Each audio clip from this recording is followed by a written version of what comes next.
అంటే ఆశీర్వదించేది దేవుడు, నెమ్మదిచ్చేది దేవుడు, సమాధానం ఇచ్చేది దేవుడు, ఐక్యత ఇచ్చేది దేవుడు. ఇవన్నీ లేకపోతే ఎన్ని డబ్బులున్నా వేస్ట్, ఎంత సంపాదన ఉన్నా వేస్ట్, ఎన్ని రకాల గృహాలున్నా, బంగారం ఉన్నా, ఆస్తులున్నా, ఐశ్వర్యాలున్నా వేస్ట్. అవన్నీ వద్దు అని కాదు నా ఉద్దేశం.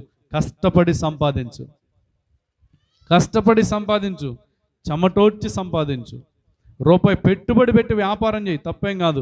రూపాయి పెట్టుబడి పెడతాం, ఏమనుకుంటాం, 10 రూపాయలు రావాలనుకుంటాం, అది న్యాయమే. రూపాయి పెట్టుబడి పెట్టి మరి కష్టపడి వ్యాపారం చేస్తున్న వాళ్ళు ఉన్నారు, వాళ్ళు బాగుపడాలి. వాళ్ళు రూపాయి పెట్టుబడి 10 రూపాయలు రావడం పెద్ద అన్యాయం ఏమీ కాదు.